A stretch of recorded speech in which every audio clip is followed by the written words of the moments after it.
live, I'd appreciate it. Hi, YouTube. Hi, everybody. Hope everyone is doing well. Welcome to the Lurie Daniel Favorite Show Experience. We got some things to get into today. I just had a fantastic conversation with Representative Justin J. Pearson out of the state of Tennessee. He is now running for Congress to represent is it District 9, Amina?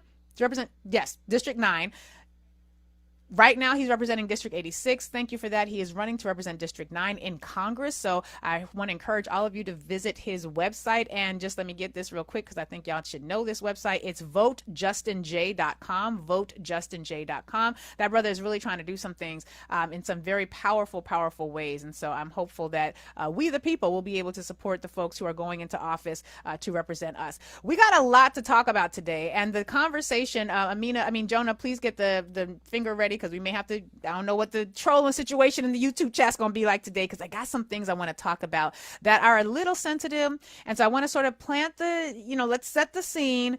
We are going to be talking about some sacred cows.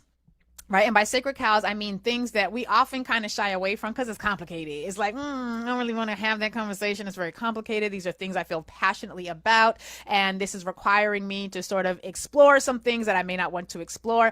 But my concern is that if we do not tackle some of these discomforts that we have around topics of blackness and immigration and what it means to be in a black community when you have migrants who are part of the community and the resources ain't being shared equitably, it can create a situation where basically we continue to suffer, they gonna keep suffering, and the people who benefit from it are the people who get to watch all of this take place. Now, I know already some of you got an eyebrow up. It's okay, but just know that if we don't get this first part of the conversation right, by the time I get to the end and share with you all why all of this coalesces into some real potential danger for all of us, it's going to be too late to figure some things out. So I want to sort of just set that as the foundation, and now let's get into the conversation. So we are still in a government shutdown. I talk about this a bit more in today's podcast, which will be out later on this afternoon. That podcast, of course, is called Lurie Breaks It Down. And thank you to all of you who've been sharing it, liking it, subscribing it. Even those of you who've been writing reviews for the podcast, I really appreciate y'all. Thank you.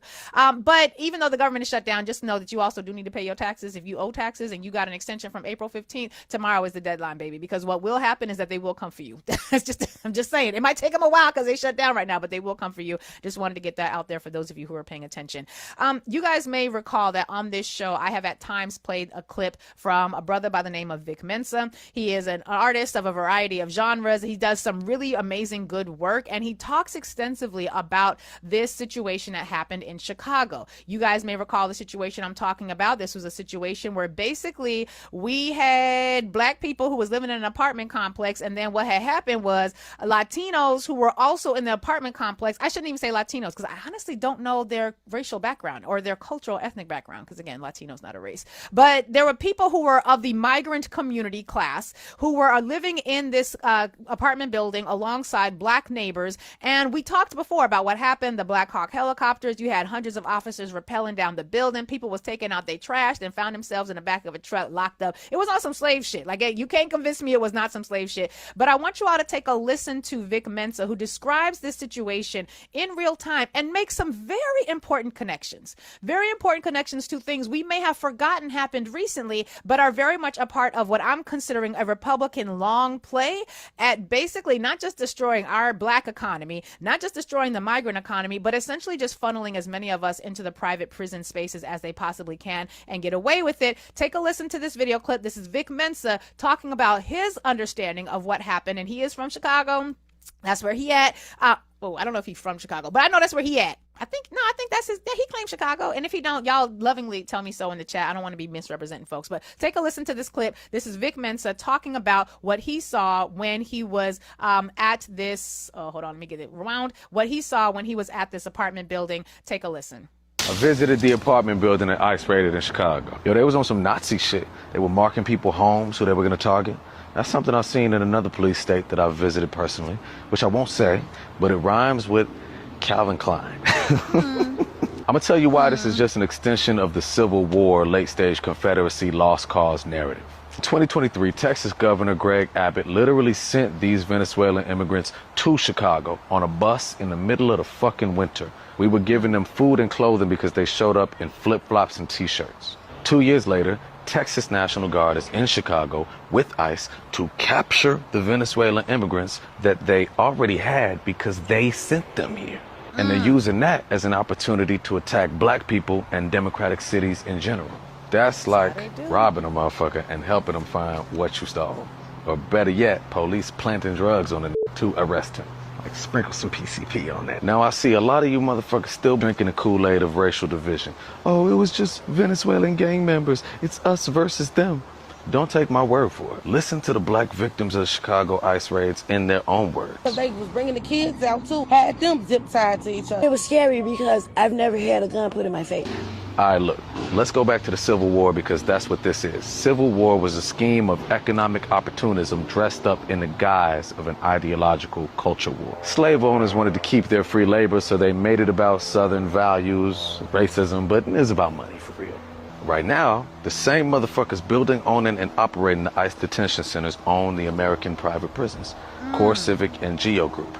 They maxed out contributions to Trump's campaign, and they're making billions from this, bruh. If you're black still doing the anti-immigrant thing, you're literally falling into the exact trap of a multinational corporation that benefits from the incarceration and exploitation of you.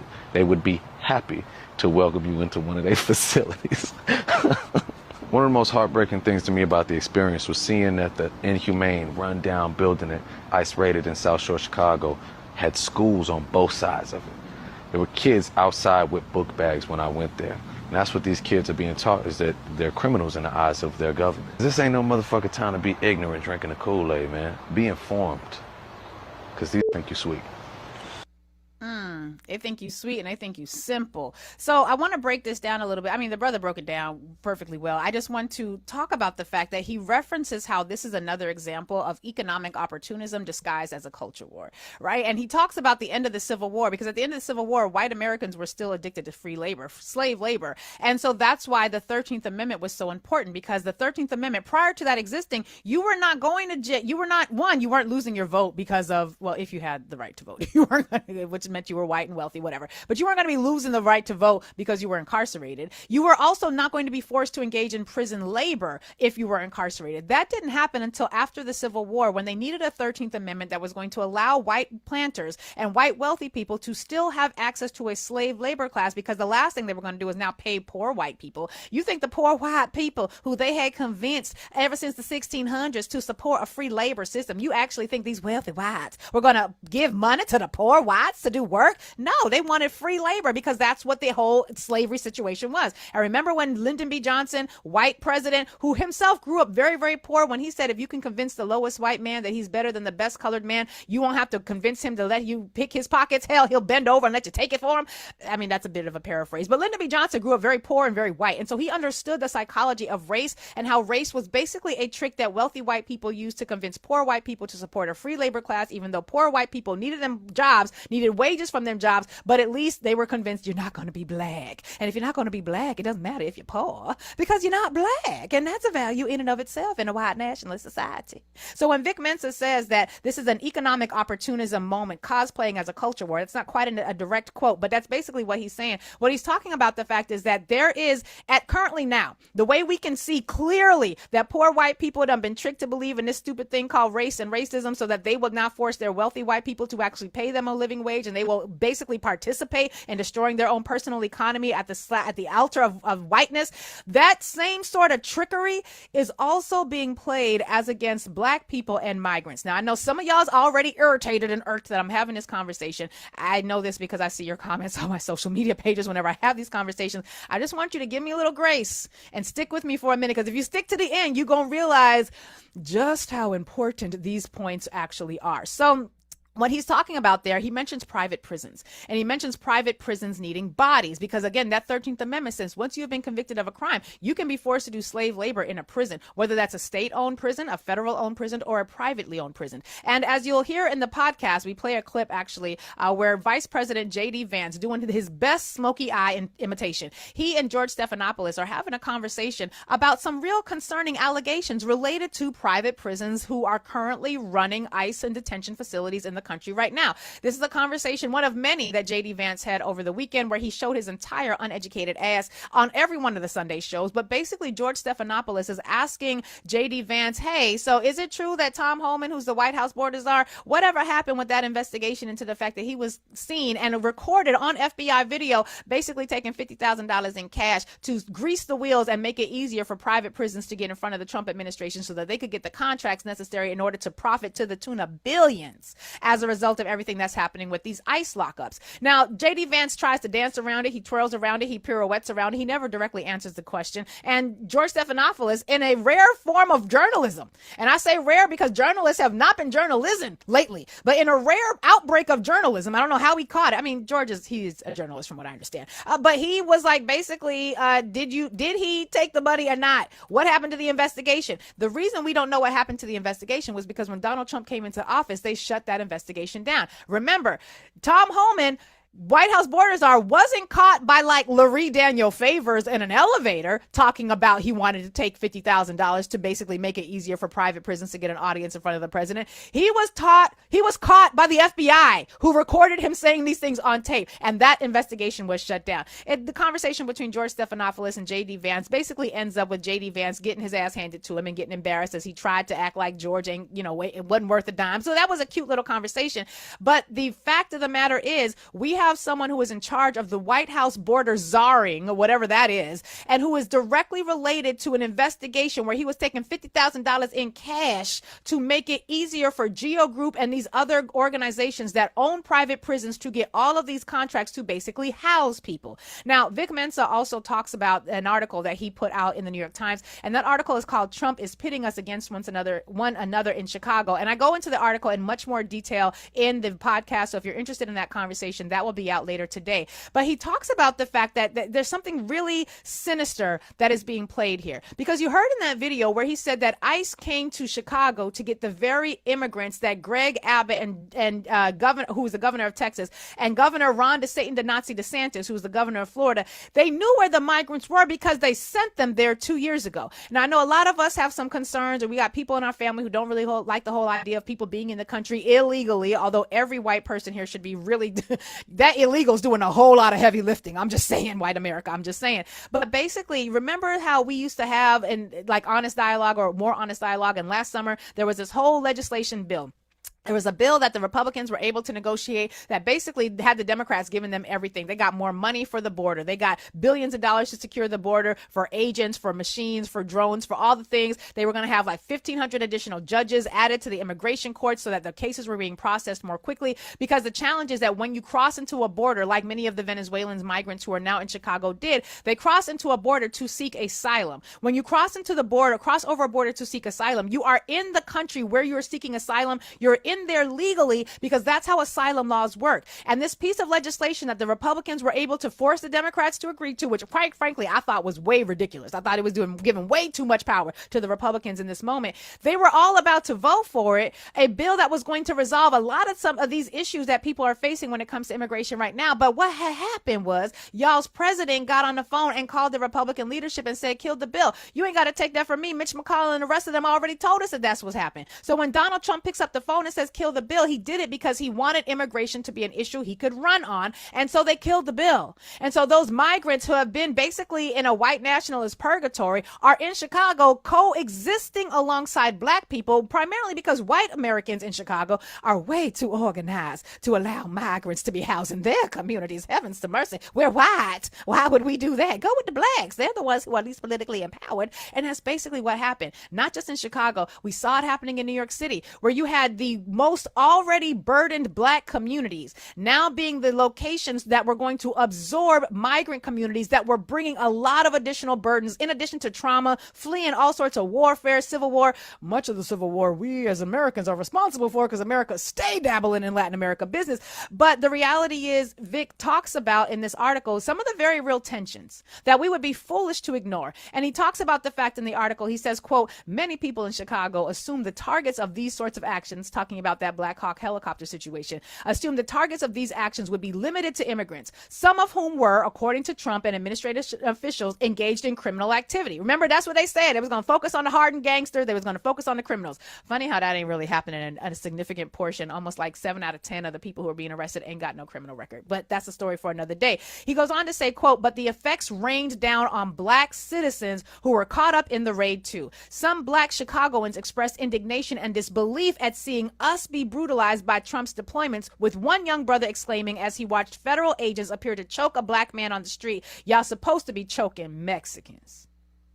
We would be foolish if we were going to act like this is not a real tension. It is a real tension. You've got already overburdened Black communities now being forced to absorb the needs of communities that are bringing with them additional burdens. But if the conversation stops there, we forget the fact that once they've gotten as many of the migrants into these private prisons as they possibly can, they are going to still need to have bodies going into the private prisons because their primary goal is to make a profit, which means that the next group of people is going to be I wonder who the next group of people could be. I mean, if only there were a group of people that had already historically served as the slave labor class and had never really meaningfully been able to move out of that lower level of society. If only, if only. So we have a situation right now where we're seriously having to consider, what is it going to mean to meet the needs of Black Americans as compared to the needs of migrants who are being warehoused in Black communities? And how on earth is there any way for Black Americans to avoid the ricochet effect of what happens when migrants are now being targeted?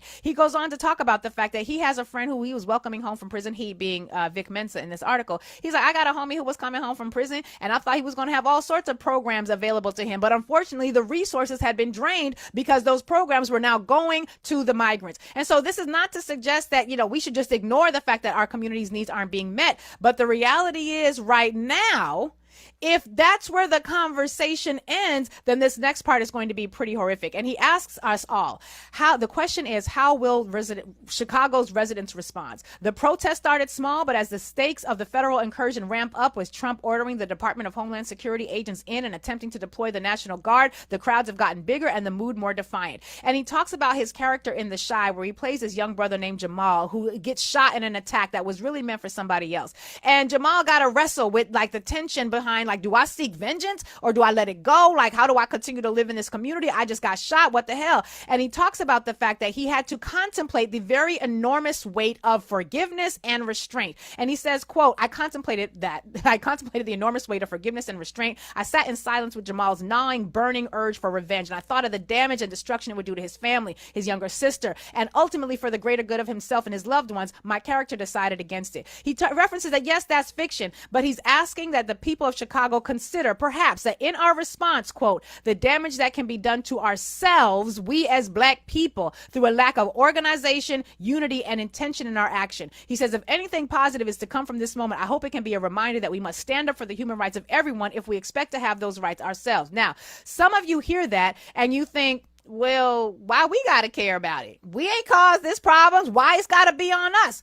Good questions. Very good questions. And I'm going to suggest to you that you ain't got to care about nobody else but your Black ass self. And you should still be answering that question in the affirmative. Now, in the podcast, I include some of Stacey Patton's article, which is called, the government called it Operation Midway Blitz. They claimed 37 people were arrested and then silenced. Dr. Stacey Patton has talked about some of the aftermath of this Black Hawk helicopter situation in Chicago. And she talks about the fact of, were 37 people really arrested? Where'd they go? Why we don't have any prison records, why we don't have any entries in these databases that are supposed to monitor where these people are at. Were all the people taken migrants? Some of them, we were told, were Black Americans who had warrants. What happened to them? How come they're not showing up on a database? And those are really important questions because, again, once ICE snatches you, you ain't got the same sort of rights that you would have if your local police department snatches you. And that's one of the reasons why we should really, really care. The other reason, however, is that everything that is done to somebody else who is currently in a situation of being economically or in other ways challenged, oppressed, whatever you want to call it, whatever we are willing to accept being done to them, just know it is also going to be done to us. And so the idea that we should say, I thought y'all was supposed to be choking out the Mexicans, is unfortunately a very short-sighted view, because when you say y'all was supposed to be choking them out, pretty soon once they done choking all them out, the white folks are going to look to them and say, I thought y'all was supposed to be choking out the Blacks. economics. Now, I know all of us got a good white friend. I'm not trying to say every white person, but these are things we have to consider, especially in light of what also is happening in the background. And here's the part that I really need people to pay attention to. While we are being poisoned with divide and conquer, here's what's happening in the background. According to Wired, 404 Media, and a whole host of other articles and outlets, including the New Republic, which is not supposedly the most liberal of outlets, quote, ICE is going to know exactly where all of us are all the time because ICE is currently in the process of buying a tool that will allow it to see hundreds of millions of phone location data. Now, this might feel like these are two separate issues. Trust me and stick with me long enough. I'm going to show you how they are connected. According to the report, quote, Immigration and Customs Enforcement will soon be tracking cell phone data. The Immigration Law Enforcement Agency has bought access to an all-in-one surveillance tool that gives it updated location data from hundreds of millions of phones, according to ICE documents obtained by 404 Media. ICE reportedly prefers the service because it also peels information from your social media accounts. Redacted documents, the report continues, make reference to two products, both produced by the contractor Penlink. They are known as Tangles and Weblock. Both were, and this is apropos of nothing, this is just what's in the article. I'm just reading to you what's in the article. But the article says, quote, both were created by an Israeli company called Cobwebs, which merged into Penlink in 2023. ICE has reportedly spent upwards of $5 million for access to the software. Now, the reason this is an issue is because while everyone is riled up and angry at the migrants, they are using that as a distraction to keep you from paying attention to the fact that this sort of data gathering is supposed to be illegal. Previous attempts, the article continues, to monitor consumers' location data for immigration enforcement were found to be illegal. A sweeping records request by the ACLU found that DHS had obtained more than 336,000 location data points across North America by scraping app user data on hundreds of millions of phones during Donald Trump's first term.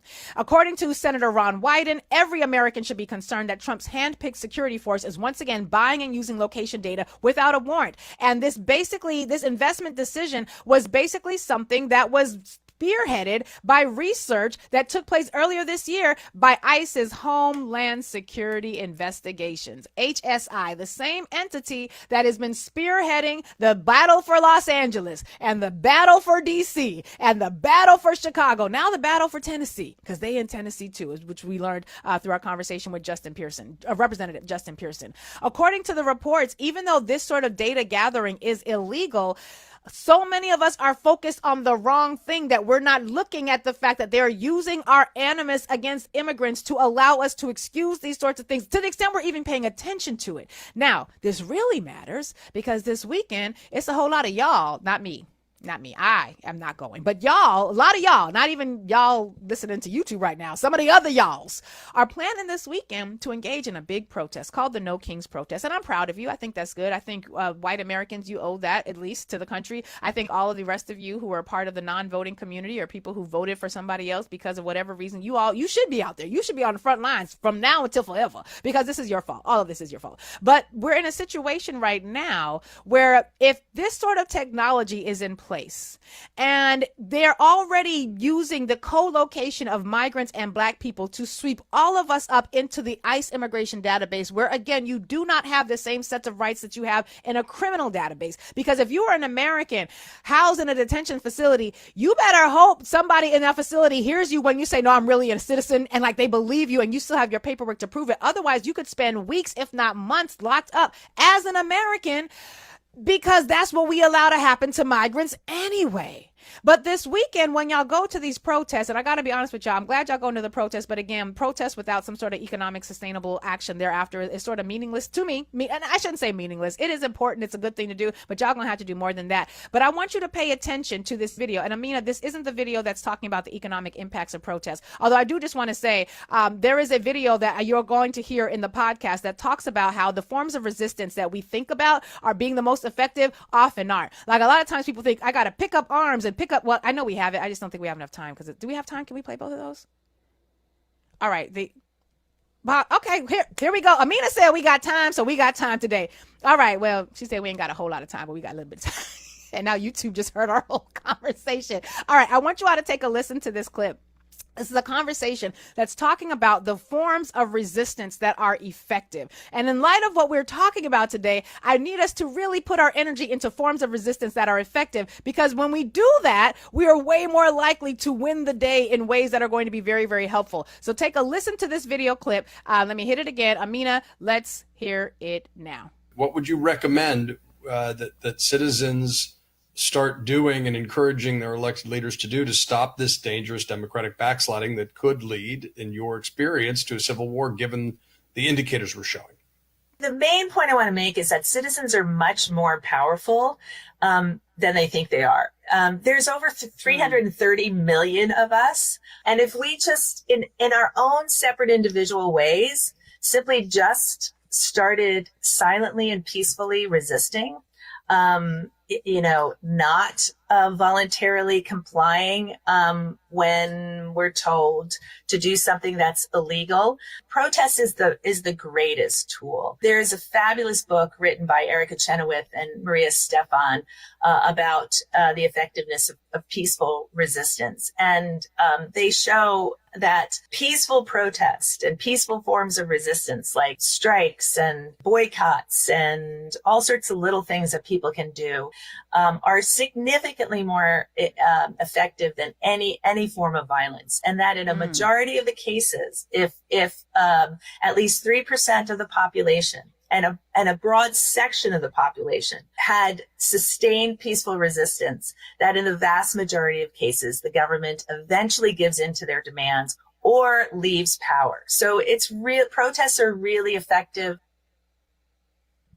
And I want us to remember that, because when you remember that protests are effective, you're not going to be as easily snookered by the emotionality of driving us to be in opposition to people who, quite frankly, are only here because this government, well, I shouldn't say only here because of this government, largely here because this government has toyed with their own governing bodies back home. And so they're seeking asylum. They're seeking freedom. Now, I get it. I understand it. Resources are limited. But the reality is resources are not limited. The government is shut down right now because the Republicans decided you shouldn't have health care because they would rather give money to the billionaires. Poverty is a choice. Lack of economic sustainability is a choice. And we do not have to co-opt or co-sign lack of economic sustainability as a way of determining who has a right to be here and who has resources. We live in the wealthiest fucking country in the history of mankind. In the history of mankind, there are plenty of resources to go around. And the sooner we realize that, the sooner we can stop fighting and debating over scraps. When we realize these motherfuckers got whole ass banquet tables full of groceries and food that they don't even know how to season and cook. But that's not the way I want to end today's conversation. I want you all to take a listen to this last video clip. And this is something that we need to be aware of, whether you are attending these protests this weekend, whether you are meeting with your comrades, as you should be meeting with your comrades offline, where you are planning to engage with people, where you're trying to organize mutual aid to make sure people have their needs met. Just be aware that these devices, these situations, we're going to have to think about what organizing looks like without relying on them, because when you see the video I'm about to share with you, in light of the information I just told you, and when you think about how that impacts the way we organize, when we think about the emotionality of blacks versus migrants or us versus them, think about all the ways that we are being pit against each other, and then think about the ways that militarized operations like this one are basically creating a situation where, honey, we ain't got a whole lot of time. Let me make sure I'm about to share with y'all the right page. All right, let's get this going. Amina, don't hit play yet because I want to make sure we are playing to the right thing. Am I showing y'all the right screen? Y'all see Instagram right now? Okay, y'all should see Instagram right now. Hold on, let me move this down. All right, Amina, I'm going to start this. I'm going to replay this.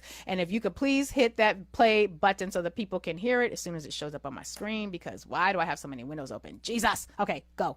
So I traveled to the ICE facility in Portland, Oregon, which has been the site of ongoing protests since June in response to President Donald Trump's immigration policies. I used an academic research tool called Marlin to scan the cellular signals being sent from cell towers to cell phones in the vicinity of the ICE facility in order to look for a device called a cell site simulator. This is also called an MC catcher or a Stingray. So cell site simulators basically mimic legitimate cell phone towers, and when they're brought into an area, they broadcast a stronger signal than real towers in the area, which forces your phone to connect to it. And then they use that to obtain your IMSI, or your International Mobile Subscriber Identity, which is a unique 15-digit code tied to your SIM card that the network uses to identify you when you're using your cell phone. In multiple 24-hour-long test scans, Marlin's researchers found a median of less than 3% of the messages being sent from a legitimate cell phone tower asked phones for this unique identifier. And in their multiple tests, the researchers found that spikes above 10% were rare and never exceeded 14%. In contrast, in just 14 hours of scanning, I saw over half a dozen spikes surpass 10% and recorded 3 separate 18% spikes in just a 1-hour window. But when I started to walk away to a nearby hotel about 0.3 miles away, that percentage started to drop back down to what the normal baseline number is that you'd expect to see from a normal tower behaving normally. So when you see huge spikes of those type of IMSI exposing messages, that's indicative of a cell site simulator being used. So if one of these devices is running at a federal facility, for example, they can find out all the phones that were in that area at a certain time. In this instance, it's likely that there was a device attached to a building that was looking at the people in the area. The reason cell site simulators are so controversial is that even if you're looking for a specific device, you have to force all other devices in the area to connect to you. So even if you have a warrant to find a specific phone, you're essentially siphoning up other people's data in the process. And while warrants are required, cell site simulators can be deployed without warrants under certain emergency circumstances, such as issues related to national security. So that raises the question of whether that justification is being used to potentially surveil protesters. And given that there was an apartment building and other businesses directly across the street from the ICE facility, even people unrelated to the activity on the ground may have had their information swept up. So when you think about the way in which we are currently being distracted and subjected to divide and conquer tactics, where we're arguing over scraps when it's $50 billion, like $11 billions over here. But they got us over here arguing about you supposed to be choking out the wrong one. You supposed to be choking out them. Why you choking out me? When we are so caught up in the emotionality of divide and conquer, we miss all this other stuff that's taking place. So whether you're planning to go to a protest this weekend or not, whether you are planning to engage in some form of economic, sustainably focused protest or not, I need us to be really crystal clear that right now is not time. Let's not be the poor whites of the modern era. Those poor whites who should have looked at those wealthy whites and said, there is no way in hell we are going to allow you to have a free labor system when we need to be paid for our labor. No, you cannot have slavery. You're going to have to pay all of us. The poor whites could have said that. They didn't do it. And as a result, they've been locked into poverty for 11 years, generations, and they still ain't got no teeth in their mouth. They still ain't got no health care, but they're so blinded by racism, they can't even accept the help that's being given to them by people who know that they are racist against them, but are willing to do what's necessary to help all the people. And we have to ask ourselves, what is it going to mean if we stay caught up in the, well, you should have got them. I don't know why you got me. If we do that while all this other stuff is happening in the background, where does that leave us? Where does that leave us when it comes to what our penal system looks like in the aftermath of all of this? Where does that leave us in terms of what our rights look like, both outside of prisons and when we are incarcerated after all of this? Because right now you got people who ain't been convicted of a crime. ICE is not a criminal facility. It is a civil situation. It's not criminal. So people in ICE detention facilities right now are being forced to do slave labor without pay, on an understanding that if you are accepting slave labor for conviction of a crime, well, then it's not that much of a leap to just accept slavery. And that's how these conversations work. So I'm going to conclude by reading this final paragraph that Vic Mensa says in his article in the New York Times. The Chi is fiction, talking about the show that he's in. In no way, he says, am I asking the people of Chicago to forgive the thuggish tactics of the Trump administration and other Republicans, but perhaps to consider in our response the damage that can be done to ourselves by a lack of organization, lack of unity, and lack of intention in our action. If anything positive is to come from this moment, I hope it can be a reminder that we must stand up for the human rights of everyone if we expect to continue to have those rights for ourselves. Now, feel free, 866-801-8255, 866-801-TALK. Everybody who's in the YouTube community who's not going to be able to be a part of this continuing conversation, feel free to argue amongst yourselves or in the comments about whether or not Black people should give a damn. I'm here for it. Maybe there's some things I'm missing. Maybe some elements I'm not seeing. I ain't seeing it, but maybe you have some way that we as Black Americans, and I guess I got to give an asterisk too, because my mom is technically Jamaican, but my daddy is Black American. So I know half of y'all who are upset about the fact that we even having this conversation are going to discount everything I just said anyway because of that. Do with that, go with God or the devil. It's your right, it's your will. But the reality is right now, we have history as a teacher. We can ignore it if we want to. If we want to. 866-801-8255, 866-801-TALK is a number. Urban View, what else to do about this? Are you going to those protests this weekend? If you do, are you going to leave your phones at home? Half the cities we live in now don't have, almost all the cities we live in right now don't have pay phones anymore. So how are we navigating? How are we moving? If this is going to basically tell the feds everywhere you're at and everything about you, and then pull all your data from social media, not just about you, but everybody that you love and you're connected to, if we got to start leaving these at home, are we prepared to do that? These are questions that need to be answered. But what we really got to figure out is, how do we figure out what freedom looks like for us without requiring it to be dependent on oppressing other people or co-signing the dominant society's efforts to oppress those other people and allow us to feel good about it, because the poor whites don't have to be Black and the Blacks don't have to be migrants. Head into commercial break. Much more to come.